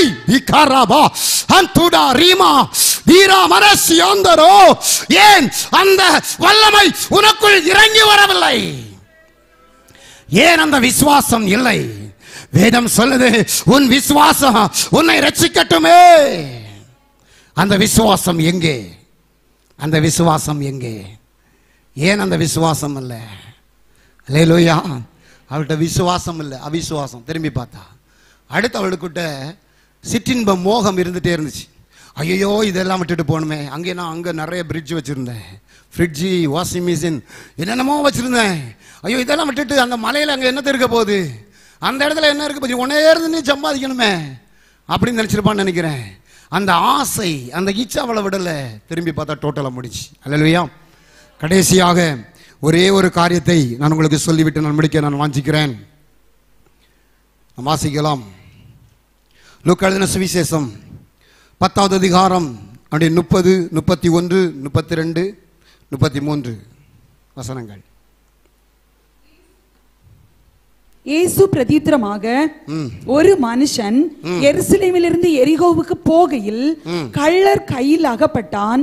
அவர்கள் அவன் வஸ்திரங்களை உரிந்து கொண்டு அவனை காயப்படுத்தி குற்றீராக விட்டு போனார்கள். அப்பொழுது தற்செயலாய் ஒரு ஆசாரியன் அந்த வழியே வந்து அவனை கண்டு பக்கமாய் விலகி போனான். அந்தபடியே ஒரு லேவியனும் அந்த இடத்துக்கு வந்து அவனை கண்டு பக்கமாய் விலகி போனான். பின்பு சமாரியன் ஒருவன் பிரயாணமாய் வருகையில் அவனை கண்டு மனது உருகி கிட்ட வந்து அவனுடைய காயங்களில் எண்ணெயும் திராட்சை ரசமும் வார்த்து காயங்களை கட்டி அவனை தன் சுய வாகனத்தின் மேல் ஏற்றி சத்திரத்துக்கு கொண்டு போய் அவனை பராமரித்தான். போதும். அல்லேலூயா. இங்கே ஒரு மனுஷன், இந்த மனுஷன் எங்கிருந்து எங்க போறான் தெரியுமா? எருசலேமிலிருந்து எரிகோவுக்கு போகிறான். ஆமென். அப்படின்னு சொன்னா, எருசலேம் என்று சொன்னால் தேவனுடைய சபை, எருசலேம் என்று சொன்னால் சமாதானம் இருக்கும் இடம், எருசலேம் என்று சொன்னால் ஐக்கியம் இருக்கிற இடம். அல்லேலூயா. ஐக்கியம், அந்யோன்யத்தை குறிக்கிறது. ஆமென். இந்த எருசலேம் என்கிற அழகான குடும்பத்திலிருந்து இவர் எங்க நிக்க போறாரு? நேர கீழே நிக்க போறாரு. எரிகோ. எரிகோ என்று சொன்னால் சாபம் என்ற அர்த்தம். ஆமென். ஜோசுவா அந்த எரிகோவை சபித்ததாக வேதம் சொல்கிறது. இந்த சாபத்தை நோக்கி அவன் பிரயாணப்படுகிறான். போகிற இடத்துல 4 சம்பவம் நடக்குது. ஒன்று, கள்ளர் கையில் அகப்படுறான். 2வது, அவனுடைய வஸ்திரங்களை இழக்கிறான். 3வது, காயப்படுகிறான். 4வது, குற்றுயிராக இருக்கிறான். அப்படின்னா குற்றுனா ஹாஃப் டெத், மரணத்துக்கு விளிம்பில இருக்கிறான், சாகிற கண்டிஷன், பயங்கரமான நெருக்கத்தில் இருக்கிறான். அல்லேலூயா.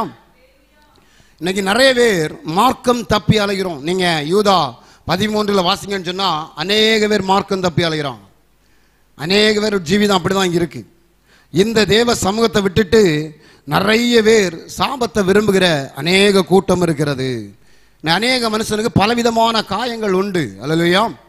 நீங்க ஏன் அவன் கள்ளன் கையிலே அகப்பட்டான்? அந்த கள்ளன் யார்? அல்லேலூயா. இவன் வழியில போகும்போது ஒரு கள்ளன்டா மாட்டிட்டான். ஆமென். எங்க ஏற்கனவே இருந்த இடம் எங்க? ஒரு மகிமையின் இடம், ஒரு தேவனுடைய ராஜ்யத்தை போன்ற ஒரு இடம், ஒரு சமாதானம் நிறைந்த இடம். இன்னைக்கு சமாதானம் இல்லை, வேதனையின் உச்சத்தில், மரணத்தின் தருவாயில அவன் விழுந்து கிடக்கிறான். என்ன செய்ய ஆண்டவனேன்னு கத்துற ஒரு நேரம். அவனுக்கு உதவ எந்த மனுஷனும் வரல, ஆசாரியனும் வரையல. நான் நினைக்கிறேன் எருசலேமில் இந்த ஆசாரியன் நினைக்கிறேன், அவன் வரல. ஆமென். யாருமே அவனுக்கு வரல. ஏன்னா கைவிட்டு வெளியில போயிட்டீங்கன்னு வச்சுக்கோங்களேன், அடுத்தது பாஸ்டரேன்னு கூப்பிட்டா சிலச்சும் பாஸ்டர் வரமாட்டார். ஆமென். நிறைய இடத்துல அப்படிதான். ஆமென். நிறைய பேருடைய வாழ்க்கை அப்படிதான். எருசலேமை விட்டு, தேவன் தந்த இடத்தை விட்டு நம்ம போகக்கூடாது. இந்த கள்ளன் யார்? பைபிள் சொல்லுது அந்த கள்ளர் யார்? மத்தேயு எழுதின சுவிசேஷம் 17வது அதிகாரம் 15வது வசனத்தை வாசிக்கும் போது, ஆண்டவரே 7:15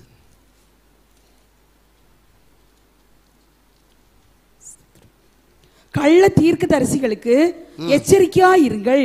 அவர்கள் ஆட்டுத்தோலை போர்த்து கொண்டு உங்களிடத்தில் வருவார்கள், உள்ளத்திலோ அவர்கள் பட்சிக்கிற ஓநாய்கள். போதும். அல்லேலூயா. இந்த கள்ள தீர்க்கதரிசி. ஆமென். நீ தேவ சமூகத்தை விட்டு வெளியில போயிட்டேன்னா நிறைய கள்ள தீர்க்கதரிசி வருவான், நிறைய கள்ள தீர்க்கதரிசி வருவான். உன்னை குறித்து இல்லாதெல்லாம் சொல்றதுபடியா வருவான். இந்த கள்ள தீர்க்கதரிசின்ற நோக்கம் என்ன? நீங்க 24வது வசனத்தை வாசிங்கன்னா தெரியும். மத்தேயு 7:24. அந்நாளில் அநேகர் என்னை நோக்கி, கர்த்தாவே கர்த்தாவே, உமது நாமத்தினாலே தீர்க்க தரிசனம். உரைத்தோம் அல்லவா, உமது நாமத்தினாலே பிசாசுகளை துரத்தினோம் அல்லவா. இல்ல இல்ல அந்த வசனம் இல்ல, சாரி. அவர்கள் அநேகரை வஞ்சிப்பார்கள். 24 7:24 தானே இல்லைண்ணா? 24:11 வாசிங்க. 24:11 24:11 அநேகம் கள்ள தீர்க்கதரிசிகளும் எழும்பி அநேகரை வஞ்சிப்பார்கள். அநேகரை வஞ்சிப்பார்கள். அல்லேலூயா. இவங்க என்ன செய்யறது? வஞ்சிக்கிற சுபாவம் உள்ளவர்கள். அநேகரை வஞ்சிக்கிறாங்க. இன்னைக்கு பாருங்க, எந்த இடத்துலையும் தீர்க்க தரிசிகள். தீர்க்க தரிசனம்னா என்ன? வேதாகமம் தீர்க்க தரிசனத்தை குறித்து என்ன சொல்லுது? பைபிள் சொல்லுது, பைபிள் வசனத்தின்படி என்ன சொல்லுது? தீர்க்க தரிசனம் இல்லாத இடம் சீர்கெட்டு போகும். அப்படிதானே? தீர்க்க தரிசனம் இல்லாத இடம் சீர்கெட்டு போகும். ஒரு மனுஷன் சீர்கெட்டு போகிறான்னா அப்படின்னா தேவ சமூகத்தில் பாவத்துக்கு நேராய் திரும்புகிறான் என்று சொன்னால் அவனுடைய பாவத்தை எச்சரிக்கும்படியாய், அவனுடைய பாவத்தினுடைய வாழ்க்கையை அவனுக்கு காண்பித்து கொடுக்கும்படியாய் தேவன் தீர்க்கதரிசிகளை வைத்திருக்கிறார். அல்லேலூயா. வேதத்தில் நிறைய தீர்க்கதரிசிகள். எரேமியாலாம் தீர்க்க தரிசனம் சொன்னதுக்கு அவனை கொண்டு ஊழையான ஒரு கிணத்துக்குள்ள கொண்டு போட்டுறாங்க. எரேமியா என்கிற ஒரு தீர்க்கதரிசி. அவன் எப்படிப்பட்ட தீர்க்கதரிசி தெரியுமா? எதிர்காலத்தில் நடக்கக்கூடியதெல்லாம் அவன் முன்னாடி பார்க்குறான். பார்த்துட்டு அவன் தேவ சமூகத்தில் ஜெபிக்கிற ஒரு தீர்க்கதரிசியாக இருக்கிறான். அவன் சொல்கிறான், என் தலை தண்ணீரும் என் கண்கள் கண்ணீர் ஊற்றுமானால் நலமாயிருக்கும். தேவ சமூகத்தில் அழுது புலம்புறான், ஆண்டவரே இந்த ஜனங்கள் எல்லாம் அழிக்கப்பட போறாங்க, இவங்க பாவத்தின் நிமித்தம், இவங்க அக்கிரமத்தின் நிமித்தம், கர்த்தருடைய கோபத்தின் நிமித்தம் இவங்க அழிக்கப்பட போறாங்களேன்னு சொல்லி இந்த தீர்க்கதரிசி அழுறாங்க. இன்னைக்கு இருக்க தீர்க்கதரிசி ஒரே நாளில் செல்வ சீமானாக மாறிடுறாங்க. ஒரு தீர்க்கதரிசி போதும். ஆமென். இன்னைக்கு ஜனங்களும் அந்த வஞ்சனையிலே போய் ஆட்டு தோலை போர்த்தி கொண்டு அவர்கள் வருவார்கள் என்று பைபிள் சொல்லுது. அவர்கள் ஒரு மாயமான ஜீவிதத்தில் வர்றாங்க. நீங்க அதே 24:24 வாசிக்கும் போதும் அதை தான் கர்த்தர் சொல்றாரு. அதை கூட ஒரு வாசிங்க. ஏனெனில் கள்ள கிறிஸ்துக்களும் கள்ள தீர்க்க தரிசிகளும் எழும்பி கூடுமானால் தெரிந்து கொள்ளப்பட்டவர்களையும் வஞ்சிக்கத்தக்கதாக பெரிய அடையாளங்களையும் அற்புதங்களையும் செய்வார்கள். அல்லேலூயா. அவங்களுக்குமே அற்புதம் நடக்கும் அப்படின்னு பைபிள் சொல்லுது. அல்லேலூயா. ஏன்னா பிசாசும் அற்புதம் செய்வான், அவனும் ஒளியின் தூதனுடைய வேஷத்தை தரிப்பான். ஒரு தீர்க்கதரிசினா அவர்களுக்குள்ளாடி என்ன இருக்கும்னா ஒரு ஜனத்தை குறித்த பாரம் இருக்கும், ஒரு ஆத்மாவை குறித்த பாரம் இருக்கும், ஒரு உணர்வு இருக்கும். அப்போ அவங்களுக்கு வருகிற சில விஷயங்களை அவர்கள் தேவ சமூகத்திலிருந்து சொல்லுவாங்க. அவங்கள் அந்த ஜனங்கள் அந்த ஆசீர்வாதத்தை நம்பி மாத்திரமல்ல, அவர்கள் சீர்படவும் அது உதவியாக இருக்கும். ஆமென். ஆனால் இன்னைக்கு நிறைய தீர்க்கதரிசி எப்படி இருக்கிறாங்க? அநேகரை வஞ்சிக்கிறாங்க. ஒரு நல்ல ஆவிக்குரிய சபையில் இருக்கும்போது அழகாக போயிட்டு ஏதாவது ஒரு தீர்க்க தரிசனம் சொல்லி வஞ்சிட்டு அப்படியே எடுத்துட்டு போயிடுறது. சரி, அதை ஒழுங்காக நடத்தினா கூட பரவாயில்ல, அந்த ஆடுகள் திக்கற்று போய் நிற்கிறது இந்த பூமியிலே நாம் பார்க்க முடியும். அல்லேலூயா. அதான் எரேமியா என்ன சொல்றாருன்னா, எரேமியா தீர்க்க தரிசனம் வாசிங்கன்னா எரேமியா 14:14 எரேமியா சொல்றாரு, ஒரு தீர்க்கதரிசி சொல்றாரு. எரேமியா 14:14 அப்பொழுது கர்த்தர் என்னை நோக்கி, தீர்க்க தரிசிகள் என் நாமத்தை கொண்டு பொய்யாய் தீர்க்க தரிசனம் சொல்லுகிறார்கள், நான் அவர்களை அனுப்பினதும் இல்லை, அவர்களுக்கு கற்பித்ததும் இல்லை, அவர்களோட பேசினதும் இல்லை, அவர்கள் கள்ள தரிசனத்தையும் கள்ள சகுனத்தையும் இல்லாத விசேஷத்தையும் தங்கள் இருதயத்தின் கபடத்தையுமே உங்களுக்கு தீர்க்க தரிசனமாய் சொல்லுகிறார்கள். சொல்றாங்க தீர்க்க தரிசனம் இல்லாத விசேஷங்கள், இல்லாத காரியத்தை எல்லாம் தங்கள் இருதயத்தில் தோன்றதை எல்லாம் அவங்க சொல்றாங்க. அதனால தான் ஆண்டவர் சொன்னாரு, நீங்க அதே 7வது அதிகாரத்தின் அந்த மத்தேயு 7 நீங்க வாசிக்கும்போது நீங்க வாசிக்க வேண்டாம், அதுல அவர் சொல்றாரு, நீங்க தொடர்ந்து வாசிங்கன்னா இந்த தீர்க்கதரிசிகள் மெய்யானவர்களா இல்லையா அப்படின்னு நீங்க அறியணும்னா அவர்களுடைய கனிகள் முக்கியம். அவர்களுடைய கனிகள் முக்கியம். ஒருவேளை ஒரு தீர்க்கதரிசி உங்க இடத்துல வர்றாங்கன்னு இருக்கட்டுமே, அந்த தீர்க்கதரிசி இடத்துல அவர்களுடைய கனிகளை நீங்கள் சற்று கவனிக்க வேண்டும். அந்த கனி என்னது? அந்த கனியானது அவர்களுக்குள்ளிருந்து புறப்படுகிற ஆவியின் கனிகள். ஆவியின் வரம் தான் தீர்க்க தரிசனம். அப்ப ஆவியானவர் தீர்க்க தரிசனம் பேசினா அவர்களுக்குள்ளிருந்து ஆவியின் கனிகளும் வெளிப்படணும் இல்லையா? ஆவியின் கனிகளும் வெளிப்படணும் இல்லையா? ஒரு தீர்க்கதரிசி திடீர்னு எழும்புறாரு, திடீர்னு பார்த்தா விபச்சாரத்தில் மாட்டிடுறாரு, கனி எங்கேயோ போயிருது. அல்லேலூயா. அவங்க கனி மிக முக்கியம். அவர்களுடைய கனிகளினாலே நீங்கள் அறிவீர்கள் என்று வேதம் சொல்லுது. இந்த கள்ளன் எங்க மாட்டான், எருசலேமிலிருந்து வெளியில வந்தவனே அவன் ஒரு சபையில இருந்து வரான், இவனை பிடிச்சிட்டு போயிடுவோம். இந்த கள்ளண்ட போய் நாம மாட்டிவிடக் கூடாது. அல்லேலூயா.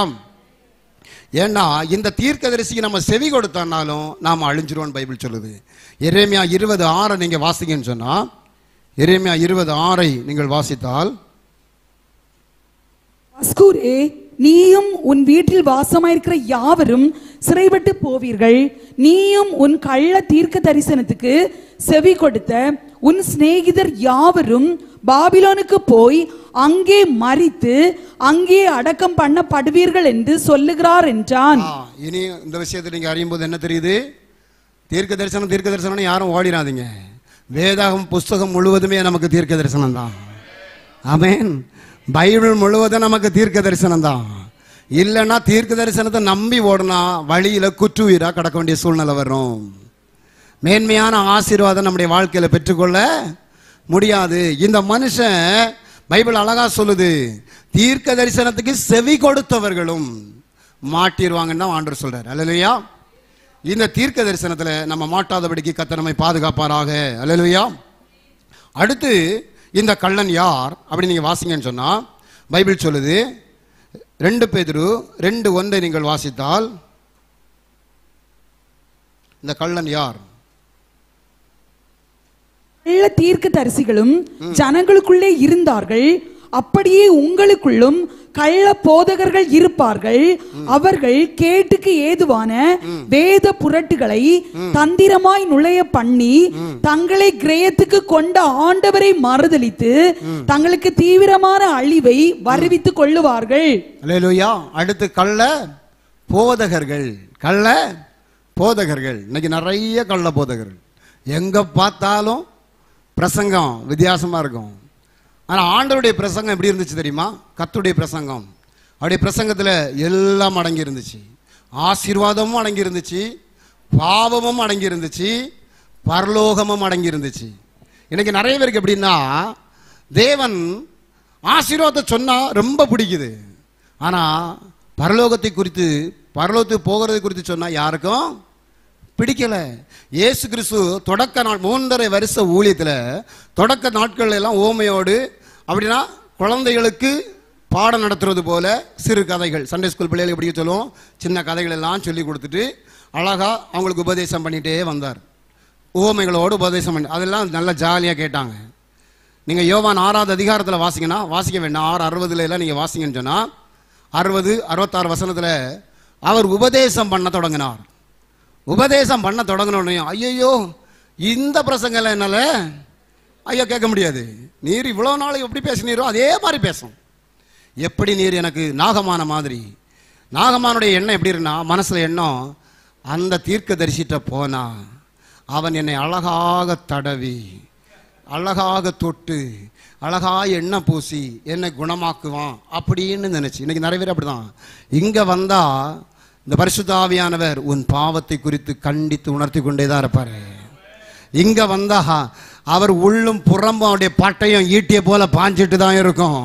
ஆனா அது கணுக்களையும் ஈண்களையும் எல்லாவற்றையும் அப்படியே உருவாக்கும், நம்மளை அழகா சீர்படுத்தும், சரியா நம்மளை குணமாக்கும். ஆனா இங்க வரும்போது அவர் என்னை தடவுவார்னு வந்தீங்கன்னா ஒரு கதையும் நடக்காது. நிறைய பேருக்கு தடவுதல் பிடிக்காதனால தான் ஐயோ அங்க போனா முடியாது, அவன் சபிச்சுட்டே விடுறான், அவன் என்ன ஃபுல்லா சாபம் தான், அங்க போனாலே நீ வாழ மாட்டேன்னு சொல்லுவான்.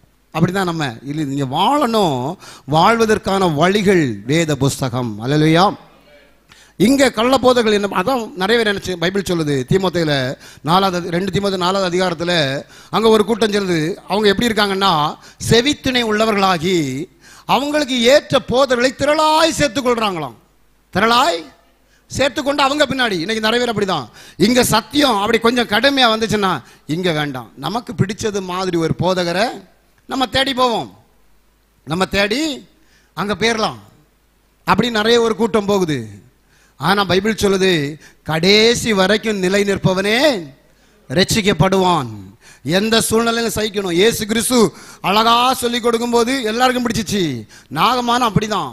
அவர் சொன்னார், என்ன சொன்னார் தெரியுமா, நீ என்ன போய் 7 தடவை யோர்தான்ல போய் முங்கு அப்படின்னு சொன்னா. ஏன் நாட்டுல நீ நிறைய, ஏன் வீட்டுல அது இல்லையா, எனக்கு ஆண்டவர் வார்த்தையை தரலையா, எனக்கு பிரசங்கம் பண்ண திராணி இல்லையா, நிறைய பேர் அப்படியெல்லாம் நினைக்கிறாங்க, எனக்கு அப்படிப்பட்ட கிருபை இல்லையா, நாம் அவர் மட்டும்தான் ஊழியக்காரனா, மோசே கூட ஆரோனும் மிரியாம இருந்துட்டு அப்படி தான் சொன்னாங்க. அவர் மட்டுமா, அவர்கிட்ட மட்டும்தான் ஆண்டவர் பேசுவாரா? அவருக்கும் இவங்களுக்கு நிறைய வித்தியாசம் இருக்குங்கிறத புரிந்து கொள்ள வேண்டியது அவசியம். அல்லேலூயா. நாகமான்ட்ட பக்கத்துல இருந்து வேலைக்காரன் சொன்னான், அவர் பெரிய வேலை ஒன்றும் சொல்லலை, சின்ன வேலை தான், கொஞ்சம் கஷ்டம்தான், நீ இப்போ 7 தடவை முங்கு. ஆமேன்.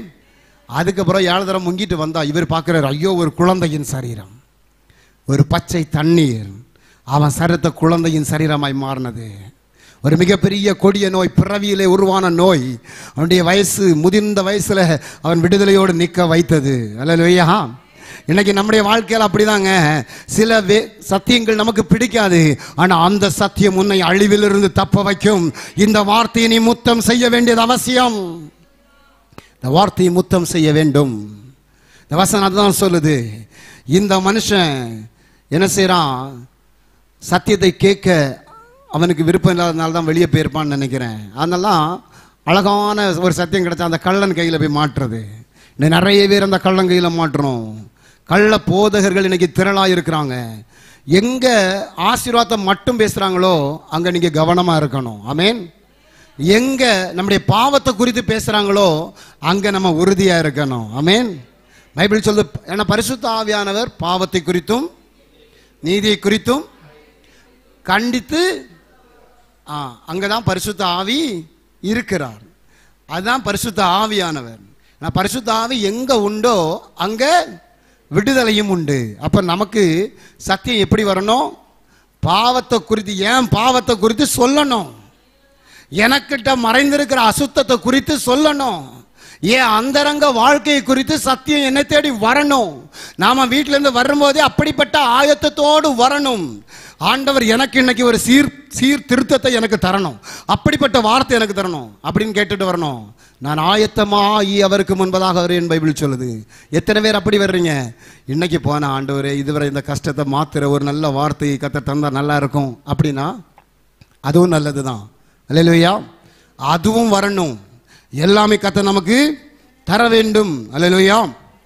ஏன்னா பைபிள் அப்படிதான் சொல்கிறது. நாம் கவனமா இருக்க வேண்டியது அவசியம். கடைசியாக நேரம் முடிஞ்சிருச்சு, ஒரே ஒரு வசனத்தை நம்ம முடிச்சிடுவோம். இந்த கள்ளனுடைய வஸ்திரத்தை, ரெண்டாவது அவன் போயிட்டு ஒரு கள்ள போதண்ட மாட்டிட்டான். மாட்டின பிறகு கள்ள தீர்க்கதரிசிட்ட மாட்டியாச்சுன்னா அவன் அடுத்து செய்து நம்முடைய வஸ்திரத்தை உரிந்து விடுவான். இந்த வஸ்திரம் எதுக்கு கொடுக்கப்பட்டது தெரியுமா? ஒரு நிர்வாணத்தை மூடும்படியாய் கொடுக்கப்பட்டது. இந்த வஸ்திரம் என்ன தெரியுமா? இது பரிசுத்த வஸ்திரம். இந்த வஸ்திரம் என்ன தெரியுமா? நீ தேவ சமூகத்தில் நிற்கிற வெண்ணங்கி வஸ்திரம். இந்த வஸ்திரத்தை நீ அந்த கள்ளண்டம் மாட்டினா நீ உறிஞ்சு விடுவாய். எத்தனை பேர் இந்த வஸ்திரம் ரட்சிப்பின் வஸ்திரம், இந்த வஸ்திரம் நீ இழந்திருக்கிறாயா? உன் ரட்சிப்பின் வஸ்திரம் இழந்திருக்கிறதா? அடுத்தது காயப்பட்டிருக்கிறான். அந்த காயம் என்னது? வெளிப்புறமான ஒரு காயம் இருக்கிறது, உட்புறமான ஒரு காயம் இருக்கிறது. இந்த காயங்களை குறித்து பேசுவதற்கு நமக்கு நேரம் அல்ல. நிறைய காயங்கள் இருக்கிறது. நீ எந்த காயத்தில் அடிபட்டாலும், ஒருவேளை ஊழியக்காரனே உன்னை கைவிட்டாலும், லேவியன் உன்னை கைவிடலாம், ஆனால் உனக்காக ஒரு நல்ல சமாரியன் வருவார். அவர் உனக்கு எண்ணெய் அவர் மறுபடியும் பூசுவார். நீ இழந்து போன அபிஷேகம் என்கிற எண்ணெய் உனக்கு மறுபடியும் வரும். நீ இழந்து போன விடுதலை உனக்கு மறுபடியும் கிடைக்கும். அந்த திராட்சரசம் என்னது? அந்த திராட்சரசம் அவருடைய ரத்தமே. அந்த ரத்தம் எப்பேற்பட்டவனை குணமாக்கக்கூடியது. அவனுடைய காயங்களுக்கு தேவன் அவனுக்கு எண்ணெய் பூசினார், அவனுக்கு திராட்சம் கொடுத்தார். அவனை அவனுடைய சத்துரத்துக்கு மறுபடியும் தேவன் கொண்டு வருகிறார். நமக்கு ஒரு பாதை உண்டு. கடைசியாக அந்த வசனத்தை நாம் வாசித்து நாம் முடிக்கலாம். ஏசாயாவின் தீர்க்கதரிசன புத்தகம் 35வது அதிகாரம் 8, 9, 10 வசனங்களை வாசித்து நாம் முடித்துக் கொள்வோம். இங்கே பெரும் பாதையான வழியும் இருக்கும், அது பரிசுத்த வழி என்னப்படும். தீட்டுள்ளவன் அதிலே நடந்து வருவதில்லை. அந்த வழியில் நடக்கிறவர்கள் பேதையராய் இருந்தாலும் திசை கெட்டு போவதில்லை. அங்கே சிங்கம் இருப்பதில்லை, துஷ்ட மிருகம் அங்கே போவதும் இல்லை, அங்கே காணப்படவும் மாட்டாது. மீட்கப்பட்டவர்களே அதில் நடப்பார்கள். கர்த்தரால் மீட்கப்பட்டவர்கள் திரும்பி ஆனந்த களிப்புடன் பாடி சியோனுக்கு வருவார்கள். நித்திய மகிழ்ச்சி அவர்கள் தலையின் மேல் இருக்கும். சந்தோஷமும் மகிழ்ச்சியும் அடைவார்கள். சஞ்சலமும் தவிப்பும் ஓடி போகும். அல்லேலூயா. இங்கே ஒரு பாதை சொல்லப்பட்டிருக்கிறது, ஒரு வழி சொல்லப்பட்டிருக்கிறது. அந்த வழி பரிசுத்த வழி. அந்த வழியில தீட்டுள்ளவன் நிற்க முடியாது. அந்த வழியில நிற்கிறவன் மீட்கப்பட்டவன் மாத்திரமே. நம்ம எல்லாரும் அப்படியே முழங்கால் படியிடலாமா தேவ சமூகத்துல? ஒருவேளை நீ காயப்பட்டிருக்கலாம், ரட்சிப்பின் வஸ்திரத்தை இழந்திருக்கலாம், ஒருவேளை கள்ளர் கையில் நீ அகப்பட்டிருக்கலாம், இல்லாவிட்டால் பின்னோக்கி பார்க்கிற ஒரு அனுபவம் நம்முடைய வாழ்க்கையில் இருந்திருக்கலாம், ஒருவேளை பொறாமை என்கிற வாழ்க்கையில நீ அனுபவித்துக் கொண்டிருக்கலாம். ஆனா கர்த்தர் இந்த நாளிலே ஒரு பரிசுத்த வழி உனக்கு காமிக்கிறார். இப்போதும் நீங்கள் உணர்வடைய வேண்டும் என்று கர்த்தர் விரும்புகிறார். எல்லாரும் வாயிலை திறந்த ஆண்டவரை நோக்கி பார்க்கலாம். ஒருவேளை பொறாமை என்கிற எண்ணம் இருக்குமானால், ஓ தேவ பிரசன்னா உங்க மத்தியிலே வந்து இறங்கி வரட்டுமே. கர்த்தருடைய ஆவியானவர் நடுவிலே அவர் பெரிய காரியங்களை செய்யட்டுமே. உணர்வடையத்தக்கதாய் கர்த்தர் நம்மளோடு கூட பேசுகிறார். இப்போது ராஜாக்களே உணர்வடையுங்கள், உணர்வடையுங்கள் ஆண்டவர் சொல்கிறார். கொஞ்ச காலத்துல அவருடைய கோபம் பற்றி எரியும். அவரை அண்டிக் கொள்கிற யாவரும் பாக்கியவான்கள் என்று வேதம் சொல்கிறது. எல்லாரும் வாயிலை திறந்து ஆண்டவரை நோக்கி பார்க்கலாம். ஆண்டவரே, ஆண்டவரே, நான் உலகத்துக்கு பின்னாடி பார்த்திருக்கிறேன் ஆண்டவரே, நான் பின்னோக்கி பார்க்கிற அனுபவம் எனக்கு இருக்கிறது ஆண்டவரே. உம்முடைய சமூகத்தில் வந்து ஆண்டவரே நான் உம்மை விட்டு வெளியே வந்திருக்கிறேன் ஆண்டவரே. எனக்கு ஒரு நல்ல சமாரியனாய், ஒரு நல்ல சமாரியனாய், ஒருவேளை காயப்பட்ட உன்னை இழந்து போன கிருபையை தேவன் உனக்கு தரும்படியாக இந்த கால வேளையிலே, இந்த உபவாச நாட்களிலே தேவன் உங்களை மறுபடியும் உயிர்ப்பிக்கும்படியாய் வந்திருக்கிறார். ஓ ரமண சந்தனரா உடாந்தரகன தீரிபலக சந்தனாரவா. ஆண்டவரே நீர் இரக்கம் செய்யும் ஆண்டவரே கேட்பீங்களா? இரக்கம் செய்யும் ஆண்டவரே, மனதுருகுவீராக, மனதுருகுவீராக. ஹல்லேலூயா.